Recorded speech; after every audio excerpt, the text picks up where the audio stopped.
अहो बत महापापं कर्तु व्यवसिता वयं यद्राज्य सुखलोभने हन्तु स्वजनमुद्यताः।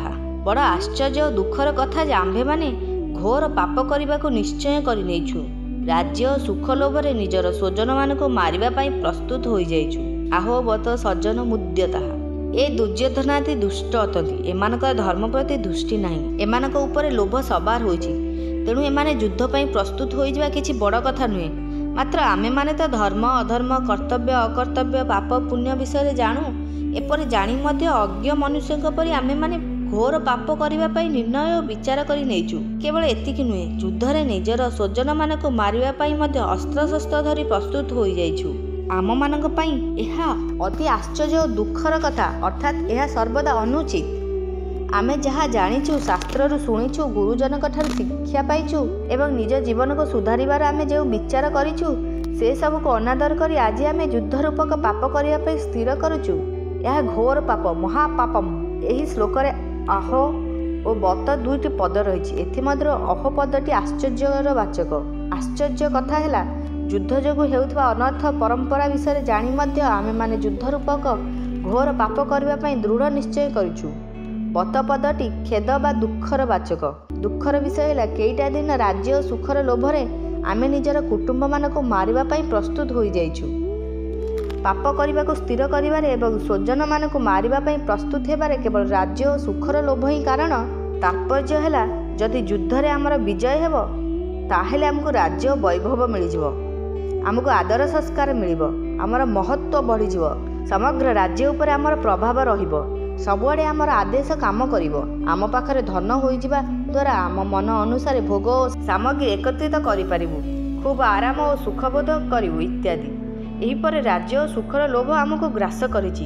आम परी मनुष्य यह सर्वदा अनुचित। यह श्लोक अर्जुन कहवाक चाहते जे निजर सद्विचार को ज्ञान को आदर करने द्वारा ही शास्त्र और गुरुजन वचन पालित हो पार। किंतु जो मनुष्य निजर सद्विचार को निराधार करे और शास्त्र गुरुजन और सिद्धांतर सदुपदेश गुड़ी शुणी धारण करें नहीं, निजर सद्विचार को बारंबार निरादर और तिरस्कार करने द्वारा सद्विचार जाग्रत होगा बंद हो जाए। एपरि स्थिति रे मनुष्य को दुर्गुण दुराचार रे प्रभुत होगाक बारण करिब किए? सेहीपरि आमे ज्ञान को आदर न कले आमको अनर्थ परंपरा रे प्रभुत होगाक रक्षा करिब किए? अर्थात केही रक्षा करि पारिबे नाही। एठारे युद्ध रूपक क्रिया आड़क अर्जुन का दृष्टि रही। से युद्ध रूपक क्रिया को दोषयुक्त मन करी सेथुरु निर्वृत्त होगाक चाहुचंती, किंतु प्रकृत रे दोष कौन से दिग को अर्जुनकर दृष्टि नाही। युद्धरे कौटुंबिक मोह स्वार्थभाव और कामना ही दोष। एप्रति दृष्टि न जीवार अर्जुन एठारे आश्चर्य और खेद प्रकाश करुछंती। वास्तव में यह कौन विचारशील धर्मात्मा और सुरवीर क्षेत्र पक्षे शोभनीय नुहे।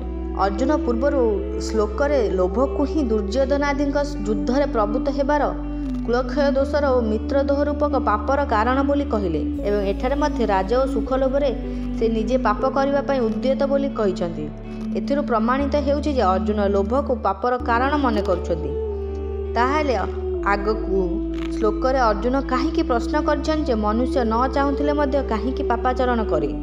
यार समाधान है एठारे अर्जुन कौटुंबिक मोह जोगु युद्धरु निर्वृत्त होगाकू धर्म और युद्धरे प्रभुत होगाकू अधर्म मन करुछंती। अर्थात एठारे तांको शरीर आदा को आधार करी केवल मौलिक दृष्टि थिबारु से युद्धरे स्वजन मानक मारिबारे लोभ को कारण मन करुछंती। मात्र आगकू गीतारे उपदेश शुणी शुणी तांको मनरे निज कल्याण इच्छा जाग्रत हो जिबारु से प्रश्न करिसेंती जे कर्तव्य त्याग करी अकर्तव्य प्रभुत हेबारे किए कारण हुए। सुतरां सेठारे अर्जुन कर्तव्य दृष्टि और साधक दृष्टि पचारुछंती।